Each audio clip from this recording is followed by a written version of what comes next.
Good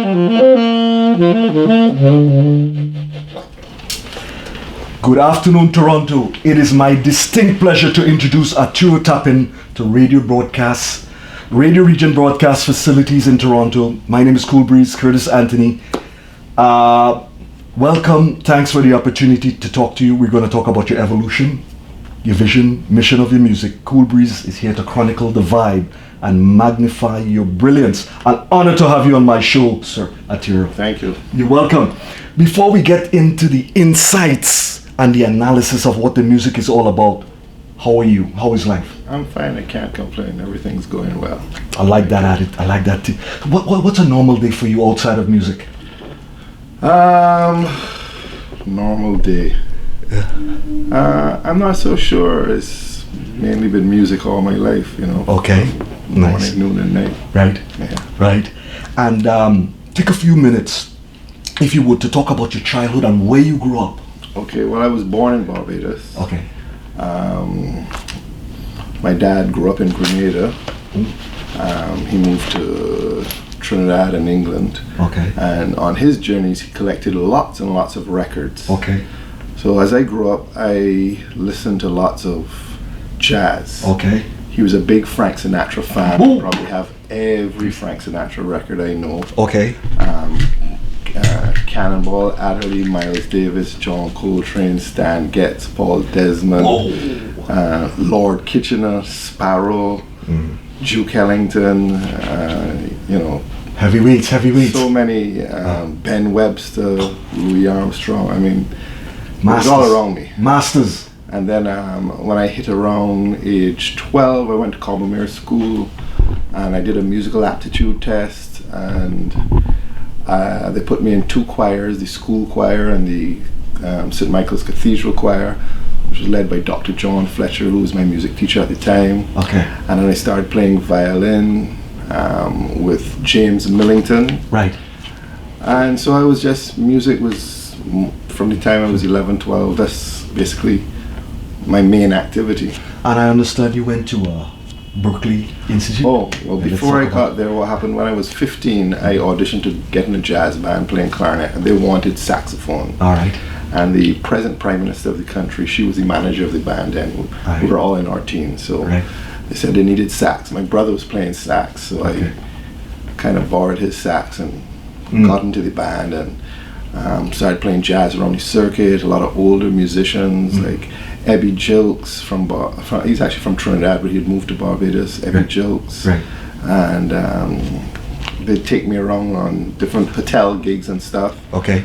I didn't even really know what I was doing. It was all by instinct. So Okay. Played jazz all around the hotels, and as I experienced more and more about the repertoire, I met Lloyd Wilson Jr., who was the first Barbadian to study at Berklee College of Music. Wow. And I did a concert with him in Barbados with Arthur Prysock, who he was the MD for many years. Incredible singer.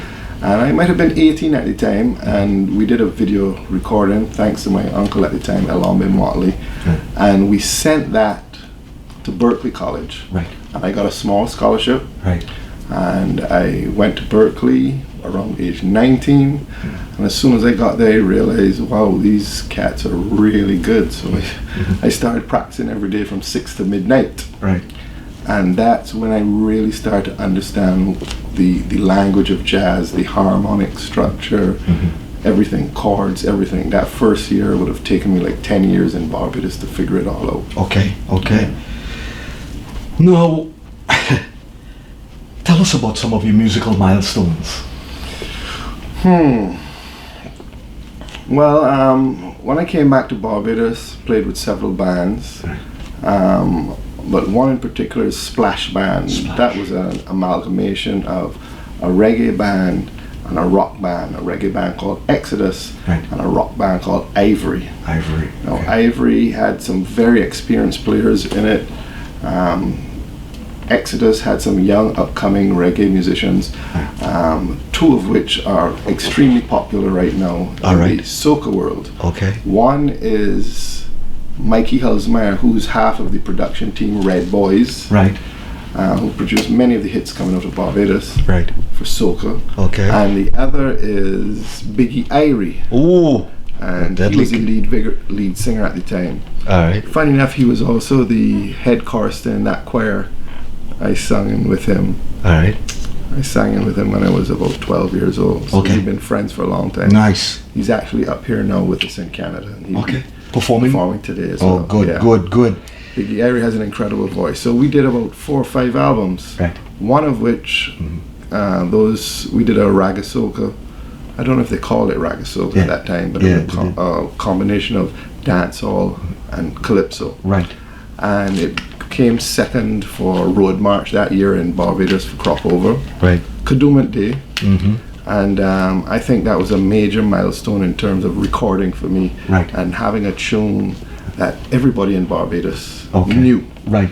I then went on to do my own albums. Mm-hmm. First one being Strictly Roots Jazz, which I recorded in Brixton at Sparkside Studios, which was owned by Linton Kwesi Johnson. Oh, the poet. Yes, and that was all hooked up by a Barbadian reggae producer, Dennis Bovell. Oh, yes, he was a bass player too. Yes, so he produced my first album and played on it and stuff, and thanks to him, we made that happen, and I got distribution through Tough Gong in Jamaica. We did a video, and that played all over the Caribbean. But the Tough Gong situation was really important because a lot of people were not looking for product coming out of Barbados at that time. Okay. So setting up my distribution through Tough Gong enabled me now to travel to the States, hooking up with Sadella Marley, who hooked up the deal, and eventually Rita, her mom, and they would fly me in to do the Bob Marley birthday bashes, and then I got to meet Muta Baruka, and I toured America with Muta, and so he got me into lots of different markets, and eventually I got a licensing deal with Japan, and so toured Japan, and that period really helped me to spread my wings outside of Barbados. Now 2 years ago when you performed at the Harbour Front Center, your band was all in white, and it really turned on. The energy was off the chain. I recorded that thing down there with somebody else put up, and I put up, and my American fans, I'm at Radioregent.com, a big following, and they saw it, musicians and fans. They said, who the hell is that guy you have in Canada? I say, he's from Barbados, that's Arturo Tappin. He said, man, KoolBreeze, that's a bad cat, man. That's a bad cat. So I was really delighted. I said, whenever Arturo comes back into town, I get an interview with this gentleman, and we were on Eddie Bullen Boat Ride Friday. Correct. And you put down a show there, man. And it's wow, it's just unbelievable. Well, Eddie and I go back a long time, you know. And there's that Grenadian connection, you know. My grandmother's Grenadian. My father went to Grenada's boys' school, and even my first music teacher at secondary school, Dr. John Fletcher, he's Grenadian. So there's a big Grenadian connection part of my life, you know. So hooking up with Eddie many years ago, we did an album called Newer. I played cuts from the air. I was happy to do that boat cruise. That's a great album. It's incredible the amount of excellent musicians that it's unbelievable. were part of that cruise. Now, tell us about the current Barbados music scene. What's it like? Well, I guess we push soca the most. That's the most recorded music. So during the crop over period, which is basically summer. And now tell the fans who don't know, what is crop over and when is it? Crop over is the July-August period, and it's called crop over because traditionally during slavery there was a period of celebration, if you want to call it that, when they took in the last set of sugar cane. So it was kind of it wasn't peculiar to Barbados, you know. They would have this period of celebration after the sugarcane crop came in. We called it crop over, so it's basically our carnival, but we call it crop over because it was a celebration of the sugarcane crop being over. Supposedly less hard work, and it was a time where they would burn someone called Mr. Harding, which represented hard times. Oh, so you'd have Mr. Harding. Yes, okay. so you would burn this statue who looked quite like the plantation master. Okay. Right. Part of the emancipation process. Exactly. Right. So. Okay. Yeah. Now, Barbados, all the islands in the 70s had their own signature. Trinidad had calypso and soca. Jamaica had reggae, and then Barbados had spooge. Correct. And it disappeared. What happened there? And what is spooge? Well, spooge is I guess it's a combination of maybe, calypso, mento, bit of reggae. It's a mixed match, but it's peculiar to Barbados. It was created by a guy called Jackie Opal. Oh man, right? Architect. Yeah, and Jackie got really big in Jamaica when he left Barbados and was recording with the Scatterlights. I think he recorded with the Scatterlights and several artists in Jamaica. He was also a songwriter. Right. And when he came back to Barbados, he realized the importance of recording and having your own music. And so he came up to this with this ska thing with an emphasis on the cowbell. Right. That's leading the beat, and a twist on the keyboard, organ strum, and guitar strum, which has similarities to calypso. All right. And simple bass lines. As it progressed, they got funkier and funkier, mainly because a lot of the spooge tunes were really taking American R&B hits and redoing them with this Bajan spooge beat, right? Which might possibly have taken off bigger in the other islands than it did in Barbados, from what I heard from the older musicians. That's right. I heard of Wendy Allen and the Dynamics going to Guyana, and there were tens of thousands of people. She was terrified. There were so many people coming to see this music. From St. Lucia back down, this music really took off. My uncle had a DJ set in Trinidad. And he used to get records in the big city we were down in, deep in the country. And he bring back this 45. Protect. You come here to drink milk. Protect. Drinking stew. And we beat that thing. There was both sides was pretty much the same. And every band in Barbados at the time seems to pick up that beat. And the thing just disappeared. Well, what happened is, I guess apart from Jackie Opal, the most successful artists doing that music were Wendy Allen and the Dynamics, and of course the Draytons too. Now, when Jackie Opal died, it seemed as though, and I could be wrong, it seemed as though they didn't know where to take it. I sense that feeling too. Because it wasn't as though the music suddenly evolved. One man created this idea. Right. And it kind of died when he died. But here's the thing. I talked to all the cats who know music, and they said to me, man, that Jackie Opal was the architect of Caribbean music. He changed because he went to that soul and the ska and all that. Even guys like Bob Marley followed him because Bob Marley did soul before he got into reggae.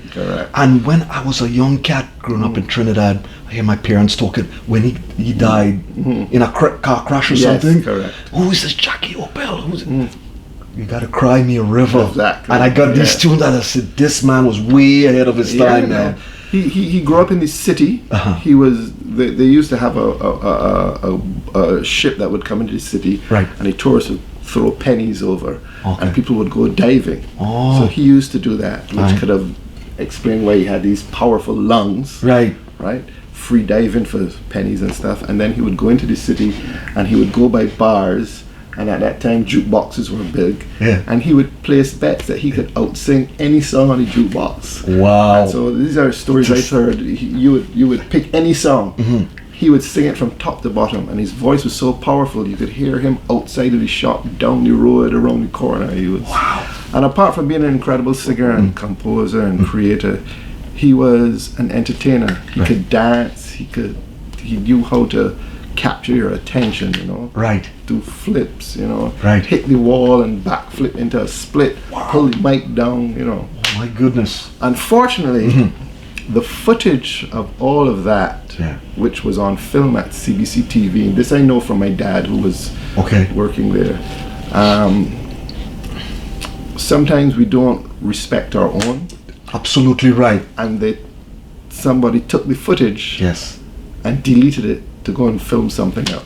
So we lost all that footage, unfortunately. Man. I hate to hear those stories like that. Man. But I have to ask you, Arturo, for those of you tuning in, Arturo Tappin, he's at the Harbourfront Barbados Underwater Festival, and he'll be performing 6:30 to 7:10 today. Yes. Right. Now, tenor saxophone, alto saxophone, soprano saxophone, and the baritone saxophone, are the skills transferable from one to the other? Well, they're all in the same family, you know, but they're slightly different things, you know.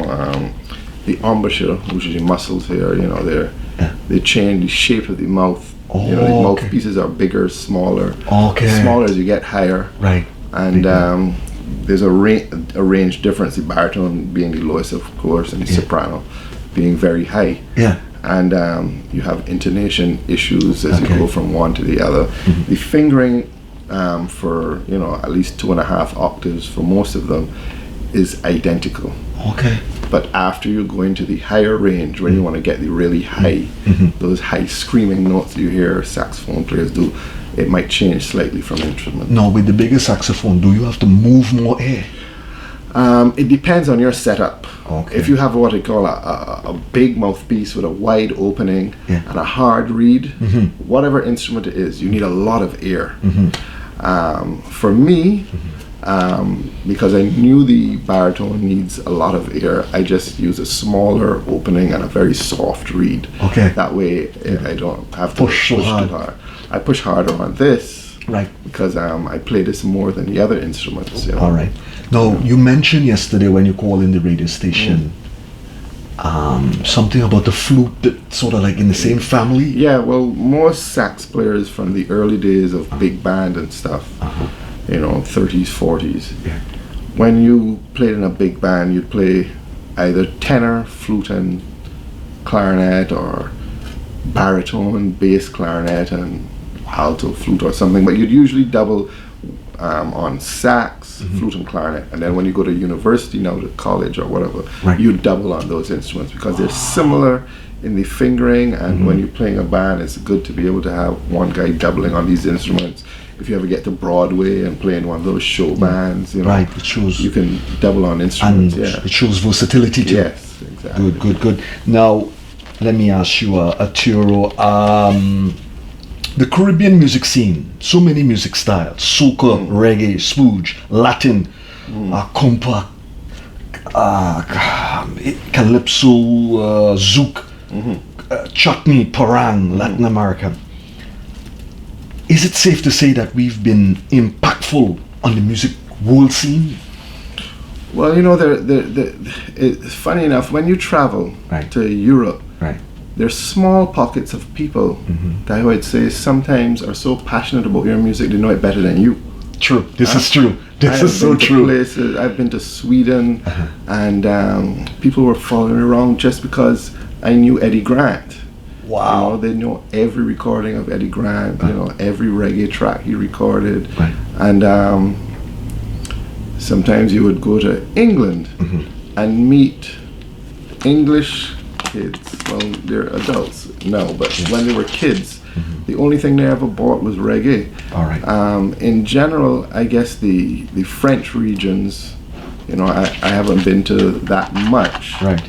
So but I assume the story is the same, where you have these European kids who latch on to some kind of music from the Caribbean because it brings something different than what is on the top 40 charts. Right. But there are always one or two tunes that break top 10. Not a lot. Right. I think the reason why reggae has done it more than anybody else because they record and write more tunes than anybody else. You know, they're constantly recording every day. There's so many studios, more studios per capita in Jamaica than probably anywhere in the world. Wow. So they've had a big impact, and obviously because there's so many Jamaicans in and outside of Jamaica. That's right. The neighbors will pick up Canada, stuff. Britain, USA. Yes. And in general, the music is very accessible because of the simple bass line, the simple harmonic structure. The tempo, I believe, has something to do with it. Right. and so they've kind of led the pack. However, calypso, the storytelling aspect of calypso, and I think that appeals to many people who are into lyrics. Right. That appeals. The earlier calypso was very influenced by Latin music and jazz to a certain extent. So harmonically, for a musician, that is very appealing. Okay. You know, and when you make your way through the 40s, 50s, all the way to Kitchener.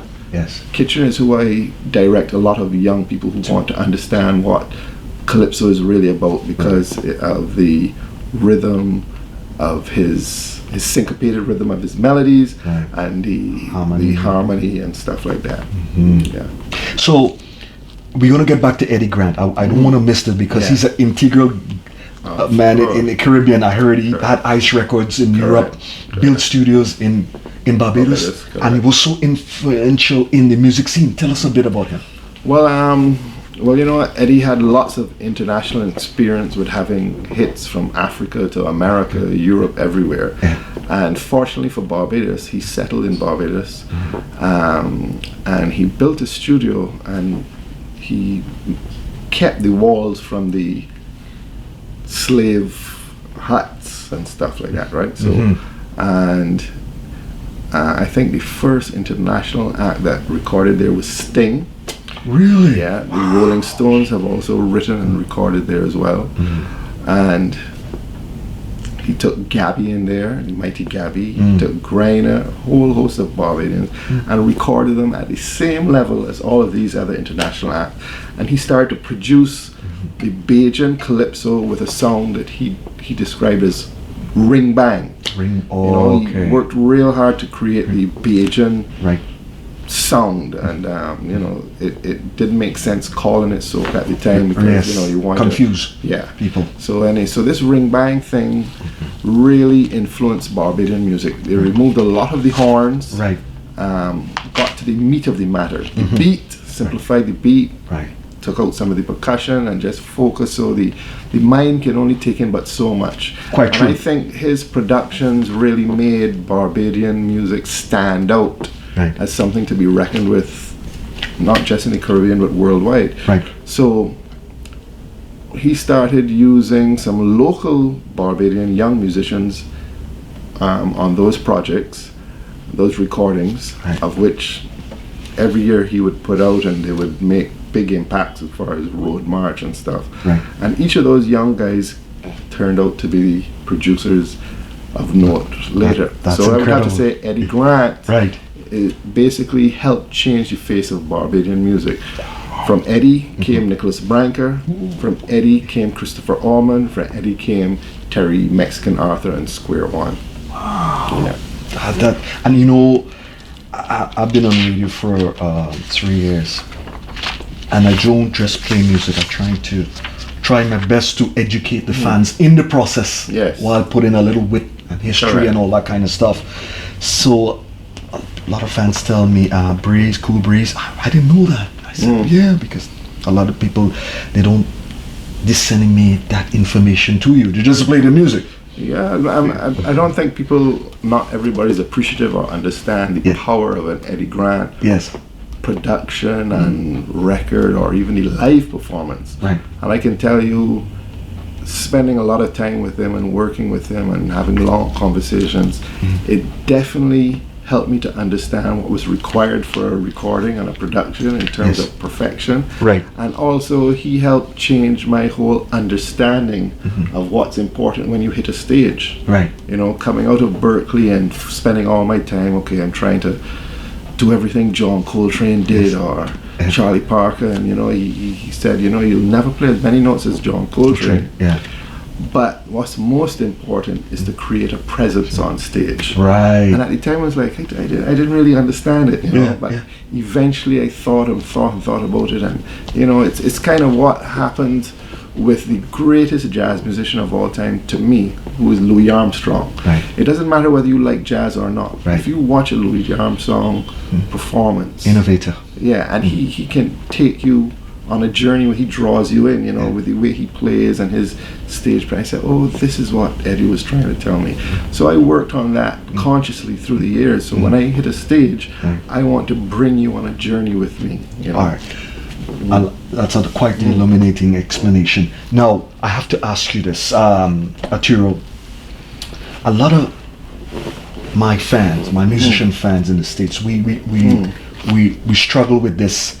They sing at one time. You can distinguish any instrumentalist in jazz because they are from sax. You can know tenor to alto to soprano. Yeah. Today, you throw 50 to 100 of these guys, and you can't distinguish one from the other. Yes, they're absolutely correct, and I think it has to do with the learning process. Yes. Back in the 30s, 40s, 50s, guys learned to play on the gig. You'd go jamming every night, playing every night. Maybe a piano player might realize you have something, so they'll give you some ideas. Go work on this. Go listen to these other guys. You're learning in the moment, and you're sharing ideas, but you're still finding your own way and finding your own voice. Yes. As opposed to now, the environment where there were lots of jazz clubs and jam sessions every night to learn, that doesn't really exist. Okay. So when you go to university, that's when you really learn to play jazz. So obviously at university, they have to put a program together for you to get it together. Right. And basically, everybody's doing the same program. So there are only a few that can step outside of that box to find their own voice, who will they either figured it out by having a parent who might have been a musician who helped guide them in this direction so that they don't sound like everybody else, or very early they got it covered and realized it's best I try to do it my own way. Yes. You still have to study the masters and transcribe the grapes, etc., etc. So it just depends on how early you grasp the information and how creative you are in finding your own voice. The smooth jazz problem has a lot to do with it as well. You know, radios want to program music a certain to way. fit a certain way.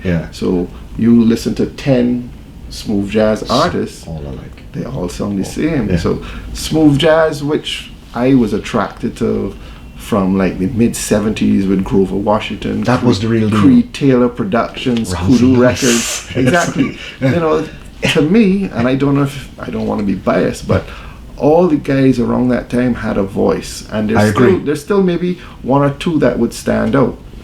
But they're right. There are too many songs. I concur. When I got into radio, I said, you know what? There's tons of people bring. Well, first I started with independent music. And I wanted to put Toronto artists at the forefront because I saw what the travesty with the blues, threw the thing in the garbage and kicked these guys. The English game revitalized it. I said, you know what? I'm going to bring Toronto artists at the forefront. Bring them to the studio. Videotape them. Get them on the field. Put the videos, and people are liking the stuff. The Americans see what I was doing. They said, I want a piece of the action. So I'm pushing today at Radioregent to get more independent artists play, regardless what genre of music. And I'm branching off to people in the States like Sassy Radio. There's a fella in the UK called Frank Tui, JazzJuice.net, Raymond Bola Brown in Nigeria. Diva D, she's a Bajan Canadian at Radioregent, and Dr. Mambo in New York, and DJ Jackie Vibes in Mississauga. So I tell these guys, listen, we have a movement, we have a crusade, and we have to take care, because independent artists, to me, in my humble opinion, are making some of the best music on the planet. Because they can do it their way. And so nobody wanted to touch this music. I'd worked at other radio station, and they're playing this stuff that, my God, I need some Advil, aspirin to listen to this show. I can't do this. We're going back to the old school. I'm bringing that, where they used to call that jazz funk, Grover, Washington, Ramsey, all these guys. And people liking that stuff. So, in your opinion, the ever-changing music industry, how does that impact your music? Well, you know, CD sales are almost non-existent, I guess, although there's a resurgence, I understand, with people buying records, you know, vinyl. Everything's streaming, as Eddie mentioned the other night, when you stream a song, you get 0.00 something cents. Yeah. Which is that's crazy. So I that's think crazy. a lot of so that's not too good. Right. The good thing about it, I guess, guys realize they have to get back to playing live. Right. So there's a lot of live music. Mm-hmm. So most guys make their money from playing live. Right. You know. So, because of the way they record now, right. That tends to cause a problem with some people performing live. Whereas back in the day, you're on reel-to-reel tape or whatever. Okay. You sing the first verse. Okay, no, not good enough. Let's do it again. Right. You sing it maybe 10 times. You're backing out listening to track. Get it right. And then, so by the time you get the full track, a young person who's finally learned to sing or play an instrument, they went through it so many times, and every time they got to do it over and over, they're learning about what they don't do right. As opposed to now, you go into the studio, right, and you sing slightly out of tune, you sing slightly out of time. Yeah. You ask the engineer, so was that okay? The engineer says, no, it was awful, but we'll keep it because they're going to fix it after. Okay. So some who are not aware or working hard, you leave the studio feeling great about what you did, because when you get the final product, man, my voice sounds great. Right. And then you get on stage or play or sing or whatever you do, and it's not really happening. Right. No, Arturo, when music's all, did you ever envision that after all these years, your music would have such an impact on the Barbados or the Caribbean music scene? My main focus was always to figure out what jazz was all about. How can I get better or whatever. Yeah. The stuff like records and recordings, those were just documenting my development over the years. Right. And if someone liked it or didn't like it, I wouldn't let it affect me in a positive or negative way, because you can put in a record out there is basically like, standing naked before the world. Right. And I had a manager, John Haggins at the time, who told me, look, imagine you're selling a pair of shoes. You designed a shoe, you sold it. Okay. Now, some people might like it, some people buying this sneaker, some people not buying. If we put this record out and nobody buys it, you can't let it get you depressed. Good analogy. If we put this record out and everybody buys it, you can't let it go to your head either. True, I like that. Basically documenting, some people love it or whatever, but my focus has always mainly been on performing and touring and stuff, and fortunately I've been able to do that consistently. Right. What fuels your passion for you to continue to play music? Fuels my passion. I guess knowing that audiences respond to what you're giving them. When I get on a stage, I want to give you 100%. Right.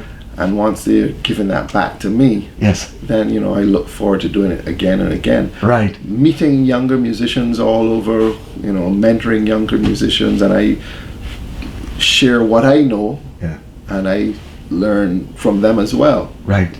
Right. Yeah. You walking down the street and a young chap come up to you, Mr. Arturo, I want to get into music, and I don't know what direction to go. What information would you give? How would you influence them? Yeah, well, I usually try to ask them, what is it that you really want to do? Right. Some guys will say, okay, well, I want to be a star. Yes. And I say, well, we can't help you with that, because that's like winning the lotto over and over and over again. There's no guarantee. Yes. There's no real blueprint to being a star. Okay. You could become very popular. Just get on Instagram. Right. Pay attention to what everybody else is doing. Yeah. And you can copy whatever the popular people are doing, and you might get 100,000 followers, so you're an Instagram star. Right. But if you really want to develop your craft, whether it's playing trombone or singing or whatever, I usually say, look, whoever's your favorite artist, research that person. Okay. Find out who influenced them and who influenced that person, and go to the source. Okay. So let's say you like a person who got a hit record out now, Right. and you're spending every day trying to emulate that person. Yeah.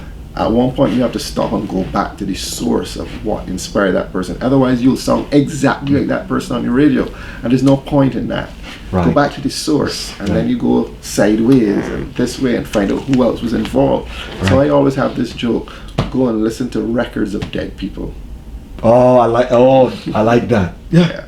That's the way. Yes, that's how you learn. Now, if you could change a thing about the record, the music industry, what would that be?